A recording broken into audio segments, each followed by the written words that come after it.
Have you ever had a moment that splits your life into a before and an after? A single, heart-stopping second when you realise nothing will ever be the same again.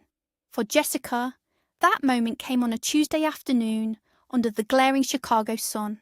She saw her husband, the man she trusted with her life, walking down a street he had no reason to be on. The decision to follow him was instant, but she had no idea that she wasn't just following her husband. She was chasing a ghost from a past she never knew existed, a secret that was about to unravel everything she believed to be true. Get ready for a story that will keep you on the edge of your seat until the very last word. Jessica and Ethan had the kind of life people envied: a beautiful home in a quiet suburb, 3 wonderful children, and a love that seemed to grow stronger with each passing year. Ethan was a brilliant software architect, a man whose calm confidence was the anchor of their family. Jessica, a sharp financial analyst, had overcome a difficult past to build this perfect world with him. She had been a single mother to her daughter, Aria, struggling to make ends meet before Ethan came into her life and showed her what true partnership felt like. But recently, her cynical co-worker, Sarah, had planted a seed of doubt. She claimed she saw Ethan at a trendy downtown restaurant with a stunning blonde. Jessica had dismissed it as a mistake. Ethan was devoted. He was loyal. He was home right now, working remotely and looking after their sick son, Leo. Or so she thought. The squeal of a taxi's brakes jolted Jessica back to reality. She was already late for her quarterly review. The polished glass and steel of the skyscrapers in the loop reflected the harsh midday sun. Her heart hammered against her ribs, a frantic rhythm matching the city's pulse. She clutched her leather portfolio, the presentation inside suddenly feeling meaningless, because there, across the bustling intersection of Waco and Monroe, was Ethan. It was him. The same confident stride, the way he ran a hand through his dark hair. But he was wearing a faded band t-shirt and worn-out jeans, clothes she hadn't seen in years, and he was supposed to be in their quiet Oak Park home, tending to Leo's fever. A cold dread, sharp and sudden, washed over her. Every instinct screamed that something was profoundly wrong. Ignoring the frantic buzz of her phone, she plunged into the river of pedestrians, her sensible work heels clicking nervously on the pavement. She kept her distance, using the flow of the crowd as camouflage. For the first time in her adult life, she felt like a spy in some cheap thriller, tailing the person she loved most. Was this what betrayal felt like? This nauseating mix of adrenaline, fear, and shame. Sarah's words echoed in her mind. A gorgeous blonde, Jess. Leggy, stylish. They were leaning in close, laughing. Jessica had defended him fiercely. You're mistaken. It must have been someone who looks like him. But Sarah had just shaken her head with a pitying look. Now, watching him walk away from his office building, away from their home, Jessica felt the foundations of her certainty begin to crack and crumble. He walked with a purpose she didn't recognise. Ethan usually drove his sleek sedan everywhere, complaining about the walk from the parking garage. This man strode through the city like he owned the sidewalks. He seemed different, yet undeniably the same. The broad shoulders, the confident set of his jaw. She saw the turquoise glint of his eyes, the same eyes that had captivated her on their first date, the ones that crinkled at the corners when he smiled at their children. How could this be a mistake? He was her husband, the man who held her when she had nightmares, the man who patiently taught their son to ride a bike, the man who was lying to her. The thought was a physical blow, winding her. She felt a wave of dizziness, and for a moment, the world seemed to tilt on its axis. His path was erratic, taking him deeper into River North, a neighbourhood filled with art galleries and upscale bistros. The smell of roasted coffee and exhaust fumes hung heavy in the air. Jessica's mind raced, trying to find a logical explanation. A surprise for her? An emergency meeting he forgot to mention? But Ethan was meticulous. He never forgot anything. He would have called. He would have told her who was watching Leo. The silence from her phone was deafening. He wouldn't leave their sick 3-year-old alone. He was a doting, responsible father. He adored their kids, all of them. He had never made a distinction between Aria, her daughter from a previous relationship, and their twin boys. So who was with Leo? The nanny? His mother? And why wouldn't he tell her? Finally, he turned into a chic, glass-fronted restaurant. The Gilded Spoon! Jessica froze, her breath catching in her throat. This was it. This was one of the places Sarah had mentioned. The knot of ice in her stomach tightened. She watched through the floor-to-ceiling windows as he scanned the room and then smiled. A stunning woman with a cascade of blonde hair stood up to greet him. She placed a familiar, reassuring hand on his arm. Jessica's world went silent. The cacophony of the city, the sirens, the chatter, the traffic, faded into a dull roar. All she could see was that hand on her husband's arm. It wasn't a business meeting. It was intimate. It was a betrayal playing out in real time behind a pane of polished glass. A memory surfaced, unbidden and sharp. A different man years ago. Marcus. His easy smile and promises that dissolved like sugar in the rain. He had been her first love after her grandmother died, a whirlwind romance that left her breathless and then broken. He was all charm and no substance, a handsome drifter who saw her small apartment as a convenient port in a storm. He had lived off her student loans and the small inheritance from her grandmother, all while spinning tales of a future they would build together. She had been so young, so desperate for family and a place to belong. She believed every word, ignoring the faint, persistent whisper of her own intuition that warned her something was wrong. Jessica took a deep, shuddering breath and pushed open the heavy glass door of the restaurant. The cool, conditioned air was a shock against her flushed skin. The low hum of conversations and the clinking of cutlery filled the space. She found a small, secluded table in a corner, partially hidden by a large potted ficus. It was a coward's hiding place, but she needed it. From her vantage point, she had a clear view. The man who looked like Ethan was leaning forward, listening intently to the blonde woman.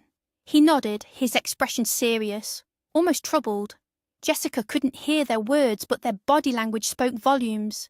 It was the easy intimacy of people who knew each other well. All of Sarah's warnings, all of the cynical advice she had brushed aside, came rushing back with the force of a tidal wave. She watched them, a spectator at the demolition of her own life. The woman laughed at something he said, a bright, musical sound. He didn't laugh back. Instead, he reached across the table and covered her hand with his, a gesture of comfort, a gesture of connection. Jessica's vision blurred with hot, angry tears. All the sacrifices, all the years she had spent building this life, this family. Was it all a lie? Was Ethan just another Marcus, a better actor with a more convincing script? She thought of her daughter, Aria. When Marcus had vanished the moment he learned she was pregnant, Jessica had sworn to protect Aria from that kind of pain. She had built a fortress of stability and love around her children. Now, the enemy was inside the gates. Or rather, he was sitting across town, holding another woman's hand. His appearance was still bothering her. The slight stubble on his usually clean-shaven jaw, the faint, weary lines around his eyes. She had attributed it to the stress of a sick child, but now it looked like something else. Guilt, perhaps, or exhaustion from living a double life. And the clothes. Ethan was a man who appreciated fine things. He wore tailored suits and Italian leather shoes. This man looked like a stranger in Ethan's body, dressed in clothes from a life they had left behind long ago.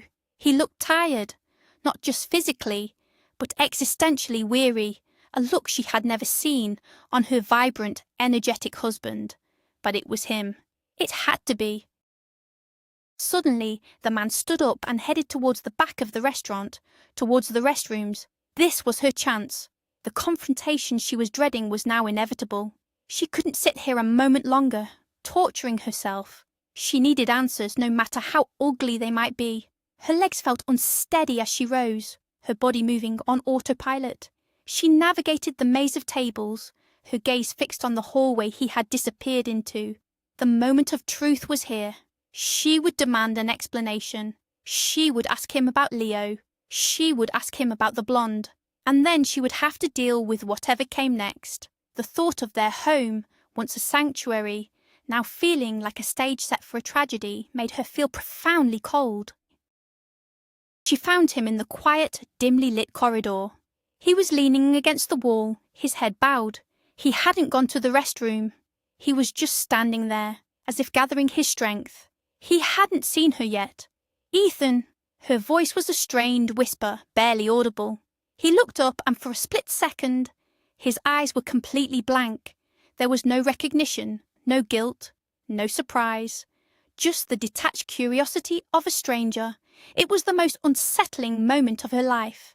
Then a flicker of something shifted in his gaze.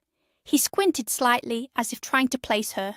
It wasn't the look of a husband caught in a lie. It was the look of someone trying to recall a half-forgotten dream.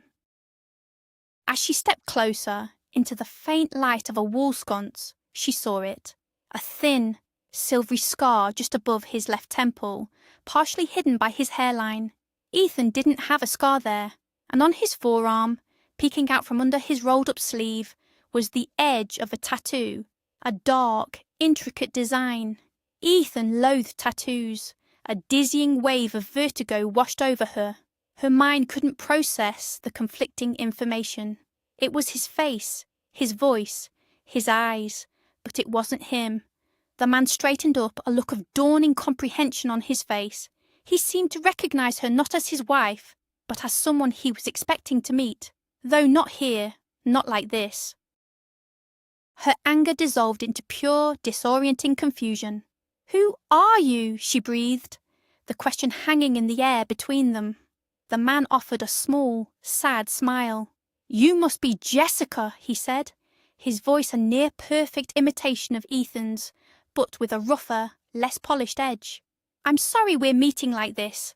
I didn't know how to approach you, or him." He gestured vaguely with his hand. "My name is Daniel." Jessica felt the floor drop out from under her. She stumbled back, grabbing onto the wall for support. The man, Daniel, reached out instinctively to steady her, his touch both shockingly familiar and utterly foreign. The blonde woman appeared at the end of the hallway, a concerned look on her face. "Daniel? Is everything okay?" She saw Jessica, and her expression sharpened with professional focus. "I see you've met." She walked towards them, extending a hand to Jessica.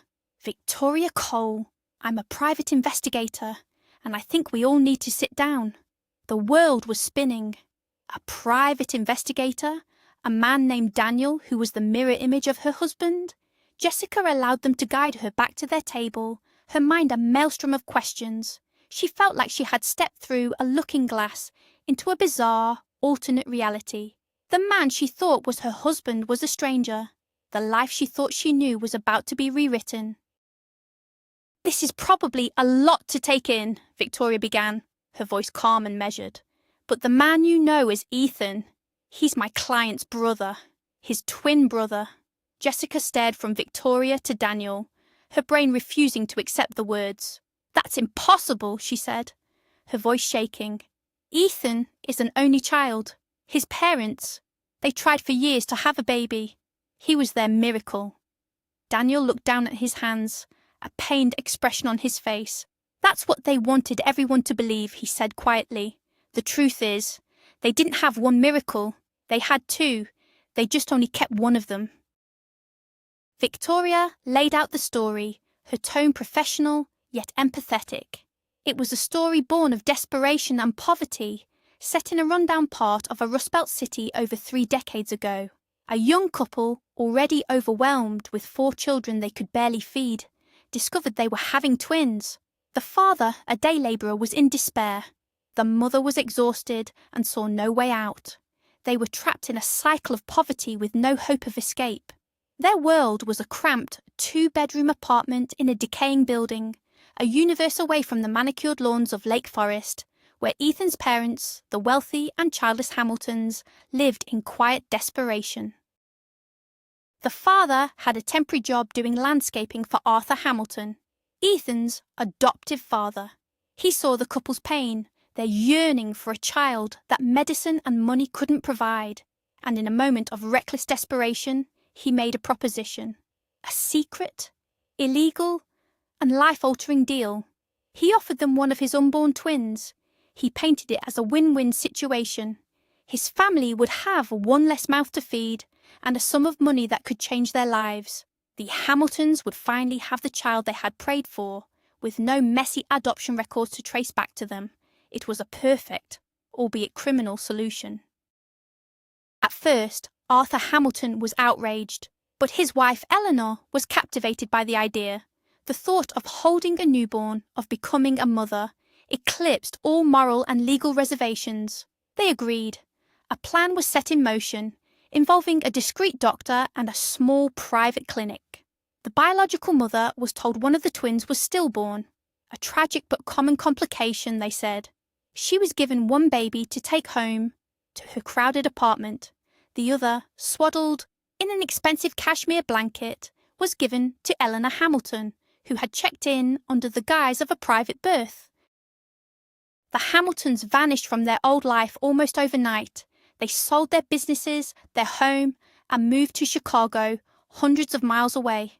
They reinvented themselves as the parents of a single, cherished son named Ethan. They gave him everything: the best schools, a loving home, a life of privilege and opportunity. Meanwhile, his brother, named Daniel by his birth mother, grew up in the chaos of their impoverished family. His life was a stark contrast to Ethan's. It was a world of hand-me-downs, government cheese, and the constant grinding stress of not having enough. Jessica thought of Ethan's parents, Eleanor and Arthur, kind, elderly people who doted on their grandchildren.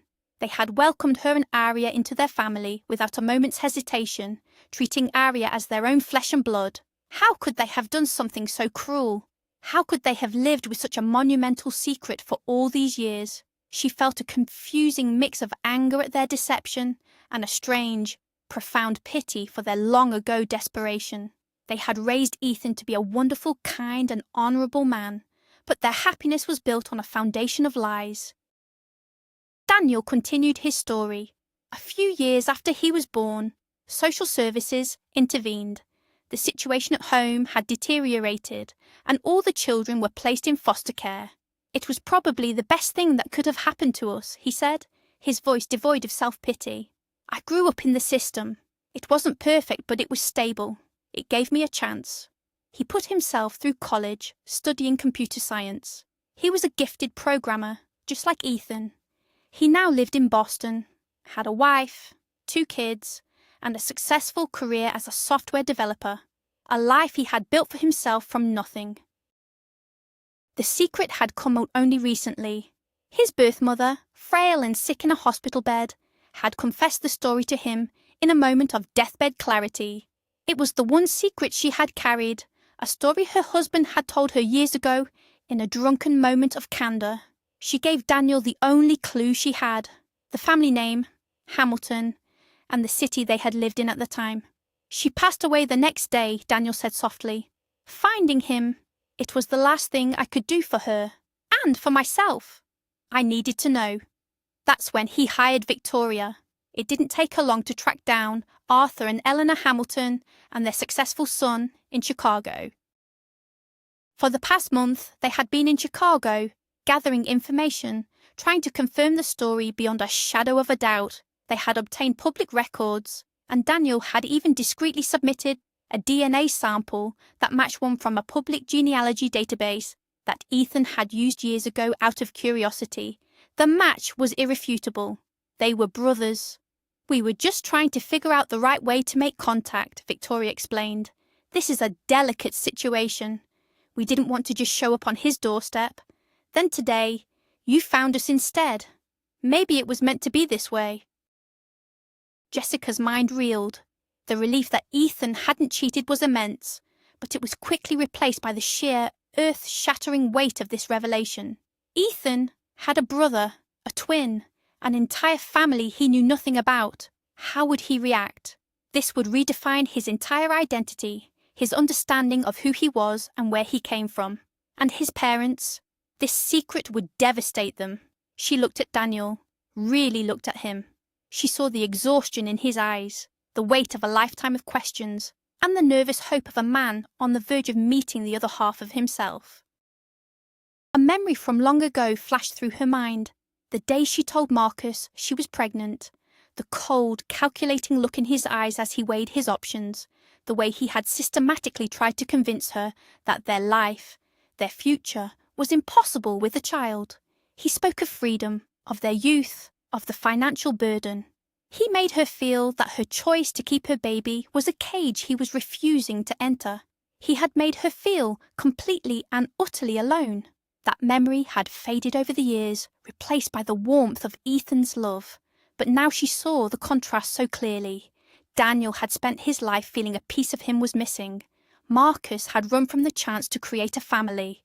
And Ethan was about to discover his was twice as large as he thought. She recalled another, happier memory. Her first meeting with Ethan's parents. She had been so nervous, a single mother about to meet the wealthy family of the man she was falling for. But Eleanor had embraced her, her eyes warm and kind. Any woman who makes our Ethan this happy is family to us, she had said. Arthur had played with Arya, getting down on the floor to build a tower of blocks, his laughter genuine. They were good people. They had made a terrible choice out of desperation and love, a choice that had given her the husband she cherished. How could she reconcile the loving grandparents they were with the people in Daniel's story? She looked at Daniel again. She saw the subtle differences now. His hands were rougher, his posture less relaxed. He carried himself with the quiet caution of someone who had learned not to take anything for granted. Ethan moved through the world with an easy grace, the unconscious entitlement of a person who had always been loved and protected. They were two sides of the same coin, shaped by profoundly different worlds. And now their paths were about to converge. It was her job, she realized, to be the bridge between them. She took out her phone. Her hands were still trembling, but her purpose was clear. She needed to prepare Ethan. She couldn't let Daniel and Victoria just show up. Her husband deserved to hear this from her, in the safety of their home. "Okay," she said, her voice finding a new strength. "Here's what we're going to do. I'm going home to talk to my husband, and tonight you're going to come over for dinner." Daniel's eyes widened, a mixture of fear and gratitude in them. "Are you sure?" he asked. "Yes," Jessica replied, her resolve hardening. "It's time. It's long past time for this family to be whole." The drive home was a blur. Jessica rehearsed the words in her head 100 times, but none of them seemed right. How do you tell your husband that his entire life is a lie, that the parents he adores stole him? When she walked through the door, the house was quiet. She found Ethan in the living room, a sleeping Leo curled on his chest, his small hand clutching Ethan's shirt. He looked up and smiled, his face filled with the familiar, uncomplicated love she cherished. "Hey, you! Tough day," he whispered, careful not to wake their son. The sight of them, so peaceful and perfect, brought a lump to her throat. Her perfect world wasn't a lie. It was just incomplete. She sat down beside him, her heart pounding. She took his hand and started to speak, her voice low and steady. She told him about her day, about seeing a man who looked just like him. She watched his expression shift from loving concern to confusion, and then to stunned disbelief as she recounted the story Daniel had told her. She left out no details, relaying the tale of two families, of poverty and privilege, of desperation, and a secret kept for 35 years. Through it all, he just stared at her, his turquoise eyes wide with shock. When she finished, the room was silent, save for the soft breathing of their sleeping child. Ethan slowly looked from her face to his son, and then back again, as if seeing his own life through a new fractured lens. That evening, the doorbell rang. Ethan, pale but resolute, opened the door. On the other side stood Daniel, his mirror image, looking just as nervous. For a long moment they just stared at each other, two halves of a whole, separated by fate and reunited by a dying woman's confession. There were no dramatic declarations, just a quiet, profound recognition that passed between them. It was the beginning of a long and complicated journey. The confrontation with Eleanor and Arthur was painful, filled with tears and decades of buried guilt. But it was also a moment of healing. The secret was out, and in its place, something new could grow. The Hamiltons gained another son, and their family once built on a fragile secret, was rebuilt on a foundation of difficult truth. Jessica realized that the perfect life she thought she had wasn't destroyed. It was simply expanded, made richer and more complex by the arrival of a brother they never knew they were missing. Their love wasn't a lie. It was the truth that held them all together. Thank you for watching this incredible story unfold. If it moved you, please smash that like button, subscribe for more powerful stories, and share your thoughts in the comments below. What would you do if you discovered a secret that changed everything you knew about your family?